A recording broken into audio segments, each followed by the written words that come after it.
everyone, welcome back to my channel, or hi if you're new here. I'm Hannah and I graduated a year ago in 2022.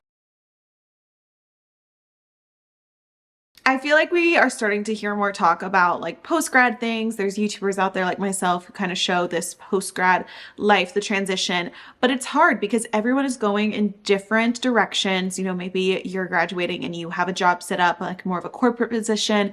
Maybe you're gonna work for yourself like how I did. Maybe you're gonna freelance. Maybe you're gonna move home. Maybe you're gonna move states. Maybe you don't have a plan yet and that's freaking you out too.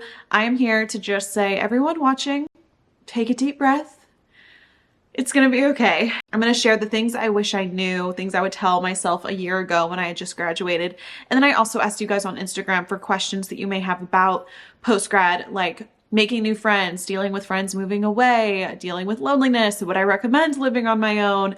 You know, all those types of things that I'll kind of give more advice through. Over the past year, if you've watched any of my kind of vlog style videos or kept up with my channel or whatever, you may have seen some highs and some lows. And I think that is really what describes the past year. When I look back, I'm like, honestly, guys, at first glance, I look back and I'm like, it went by so quickly and I feel like I didn't do enough. Working completely for myself full time was more of a struggle and more of a harder transition than I was expecting. I talked about this, on my channel, just like how I felt like I didn't have any structure. I felt like I didn't know what I was doing. And I'm still kind of in that space, if we're being honest. I'm a functioning adult and it kind of gets scary when your whole livelihood and all your bills depend on your own ideas and your own work and you don't know always if you're doing the right thing. So I know that that doesn't relate to everyone. The majority of people usually go into a job or go into grad school after they graduate.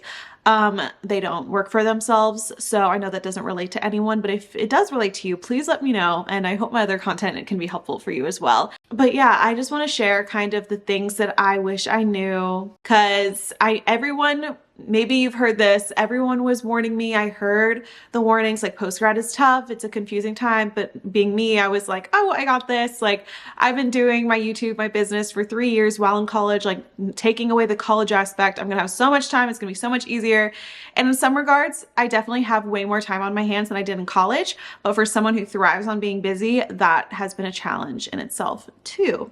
So I thought I was prepared and I wasn't, but thankfully I've gotten a little bit better over the past year. I'm not going to sit here and pretend I have figured it all out, because you guys know from my content, that's just not the case. And so I think we're going to start with the things I would tell my younger self a year ago, my recent grad self, is that don't put such high expectations on the next year. Be proud of yourself for wherever you get in a year, or even in a month. Like I think I put these really high expectations on myself of like, my business has to be at this point. I have to have this many followers, da da da da. Like this is your full-time job. You have to reach these things, and it just didn't happen. And now looking back, and I'm trying to have a different perspective of not like, oh, I'm not as far along as I thought I was going to be a year after graduation. Instead, I'm, trying to have the mindset of like, no, you accomplished so much because you're still here. You're still standing. You took care of yourself. You paid your bills off of your own work.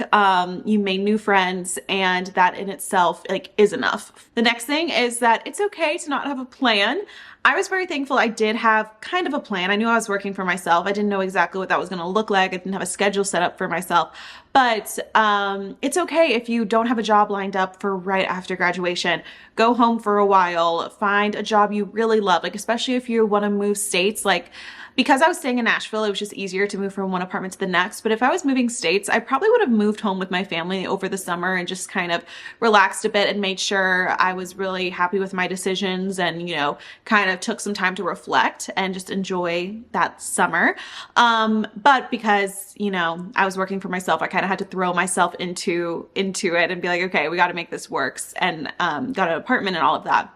Okay, so my next tip is to really enjoy the graduation week with your friends and loved ones. I miss that week. Like it was so fun. I did vlog it. I did a week in the life, I believe. I literally graduated, moved into this apartment, said goodbye to my best friend and roommate, Lucy. She traveled across the country to her new location of California, like all within 1 week. So it was a crazy week.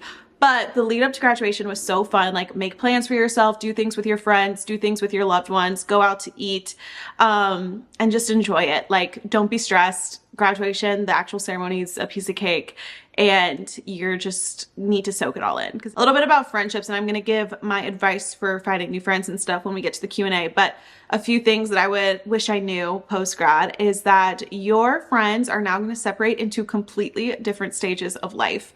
It's crazy because up till now, you know, some people don't go to college. So really, like, you know, elementary school through high school, everyone's kind of on the same track. It's like you advance to the next grade, go to prom, you do your extracurriculars. Some people obviously don't go to college, so this is where their like timeline switches a little bit, but I would say majority of people and my friends in my life went to college, and so for the next 4 years of college, we were all on the same track. Once you finish undergrad, everyone goes completely separate ways, and it's really cool actually to watch. But you'll find like your friends and people you know from your hometown, people you follow on Instagram, everyone's gonna have a different life trajectory now. Some people are going to grad school, some people are going the corporate route, some people are going the entrepreneurial route, some people are getting married, some people are having kids, and it's just a beautiful thing how like no life is the same after this. Like, everyone is just on their own timeline, and you have to remember that we are all on our own timelines, and so you don't have to compare yourself to someone else's life because everyone's just so different. Like, but it makes it harder too. So my next point is adult friendships mean more because they are harder to keep. You really have to be intentional when your friends move away. And again, I'll answer like how I've tried to do this. A note to myself: you will make new friends and more friends, and it's okay. When the first like few months of last summer, when I had really just graduated, started living on my own, I was like, oh my gosh, I have so much time now because I'm no longer a student and I'm just doing my businesses. I have so much more time, but now I have no one to spend this time with. Yes, I have a handful of friends who stayed here in Nashville, and that's great. But they're also on their own work schedules, and I just didn't have as many friends. Like, it's in college, all your friends pretty much live in the same 5-minute radius as you, and you have similar schedules where you have classes, you know, throughout the day, and then like weekends, you know, you have a similar schedule. Now with everyone's different jobs, some people work weekends, some people work nights, and with friends moving away, I just felt like I had so much time on my hands that I wanted to spend with friends, because that's like one of my favorite ways to spend my time is with other people, and I didn't have that. While in college, I had so many opportunities to spend time with people, but I had no time. Okay, my last note to self, things I wish I knew post-grad, was this will be a confusing time in your life. I can probably guarantee it, at least for the first few months, maybe the first year if you're like me, but be okay with it and don't try to always figure it out. Especially when I had first graduated, I was like, oh my gosh, I have to figure out how to scale my business to this point in this amount of time, but oh my gosh, this isn't working, or I'm not feeling fulfilled doing this aspect of my business, or, you know, I have questions about this, or these relationships, or like these new friendships, and I was just very confused on like what's happening. So those were the things that I wish I knew. Now I kind of want to get into the advice that I can give in some areas. Like I said, I am still figuring out a lot for myself, but I feel like I have made some progress in certain areas of my life that I want to share with you guys and help you all out. So I'm going to answer your questions that you so graciously gave on Instagram stories. So let's answer this one. Navigating loneliness and feeling lost post-grad. Like, what's my advice for that? So this year, I had never experienced loneliness like I did this year, and I've talked about it with you guys. Started going to some therapy for it, and then kind of figured out ways in my schedule that I can see people more often, and now I've kind of made a bigger change to that. You know, I'm not super far from family, but I'm 3 hours, so it's not like I can just go home for dinner, and so I feel like if I lived closer to family, lived closer to my boyfriend, or my friends had similar schedules as me, then it would have been a little bit easier, but it just wasn't the case. And so, like I talked about, loneliness was something I've really struggled with this past year, and so ways that I've kind of combat this is, one, making plans in advance. I would text friends on Monday and be like, looking at my schedule, like, okay, I have like no one I'm gonna see on Tuesday, Wednesday, Thursday, so one of those days I need to make plans with someone. Or like this year, my friend Amanda started doing weekly dance classes on Wednesday nights, so that was super great because I knew every Wednesday night I was gonna see a bunch of my friends. We were gonna do a little fun dance class. Or I got an intern this year, Caroline, and she was with me Mondays and Wednesdays for like 6 hours each day. So that really helped with like not seeing anyone during my work days and working by myself and living alone by myself all day. She helped kind of break that up. And then also I tried to join Bible study. This is what brought me all my new friends in Nashville, is joining a Bible study last summer. And so let's kind of get into that question. Someone said, how to make more friends and grow relationships. So what I did last summer, I think it was definitely a God thing. I just saw on a girl I followed stories that a girl is starting a Nashville Bible study with For the Girl. And so I didn't know her yet. I just DM'd her and was like, hey, I want to join your Bible study if you're meeting in Nashville. Started going probably last July-ish. At first it was a little weird because I was one of the only people who had been in Nashville. All these girls had moved from other states to work here in Nashville, and we all were kind of in this post-grad time. So it actually worked out really well because they were all looking for friends, and even though I had lived here in Nashville for 4 years, a lot of my friends moved away, so I was also looking for new friends. We just started meeting every week for Bible study, and then we started hanging out outside of Bible study. And I really feel like this year in 2023, like 6 months later, I can now like really call them my friends, and I saw some of them last night. I'm gonna see a few of them tonight, and we kind of tried to grow the relationships outside of just that weekly Bible study meeting, which I'm so thankful for. We found things we have in common, like with a few girls, we all love Sarah J. Maas, and so we have a separate group chat like all about books, and we're doing a book retreat in July, and we're renting a cabin. And then with a few of the other girls, like we all like Taylor Swift, we're all going to the Taylor Swift concert this weekend. So, you know, you just have to like put yourself in situations where you're meeting people and then find common ground, and then kind of really lean into that common ground and actually make plans. Saving money on gas, you know, driving, being in traffic, like getting less sleep. Those aren't things I would normally choose to do, but I knew I wanted to grow my friendships and relationships with these girls. And so I made it a point to try to go every Tuesday and watch The Bachelor and to kind of grow those relationships. So it does take effort, and you kind of have to sacrifice sometimes, like sacrifice sleep or sacrifice some work time or some alone time. But I think it's important to put in the effort, especially when they are new friendships and you're trying to kind of deepen them. This goes also in with like the loneliness aspect. Like, would you recommend living alone or share with people? So I think it depends. If you work for yourself, I would not recommend living alone. And I found this out the hard way because this past year I did like work for myself, by myself, and lived alone, and that's where I think a lot of the loneliness stemmed from. I think if I had as busy of a schedule as I did in college, or if I was going to a job where I was interacting with people all day, then I would have probably loved to live alone. And there were parts of living alone that I've loved. Like, I love being able to decorate the space. I love being able to kind of watch TV whenever I want, play music whenever I want, cook whenever I want, have Jimmy over, not feel like I'm intruding on anyone else's space if I'm like recording or, you know, making content. So there were so many pros, but honestly, guys, like, I've learned that I'm more of an extrovert than I thought I was. I was just not my best self. So to combat this, I am actually moving in with one of my great friends, Skylar. We've been friends since high school. We roomed together freshman year, and she was kind of in the same boat, living alone in Nashville. And we were like, you know what? Let's save some money, let's have fun, and move in together. It's gonna be a transition, I think, going from living alone for a year to having a roommate. And she also has 2 cats, so I'm gonna have some pets, which I think will be really nice too. So it is gonna be a transition, but I think it's gonna be really good for my mental health to kind of have that roommate there again, have someone I can see at the end of every day, hang out with, chill with. I'm very excited. So I don't think Skylar watches my videos, but she will be in them. So all that to say, if you have a job that's really intense, busy, and you know that you love your alone time, you're more of an introvert, I recommend living alone if you can afford it. If you are more of an extrovert and your job isn't super demanding, you're not talking to people all day, I would recommend getting roommates. Someone asked, figuring out how to budget / when you can afford to look at apartments. I actually broke this down a lot in a video I filmed last year about moving out on your own and moving for the first time. I will link it in the description box because I break down like how many expenses there are in moving, not just the basics like rent, but you know, paying for movers, paying for utilities, paying for Wi-Fi, paying your deposits, like all the little stuff that you maybe don't think about. And I kind of give you an idea of like how to know when you're ready to move out and live on your own. So I will refer you to that video for that question. Best and worst thing about being on your own and out of the school system.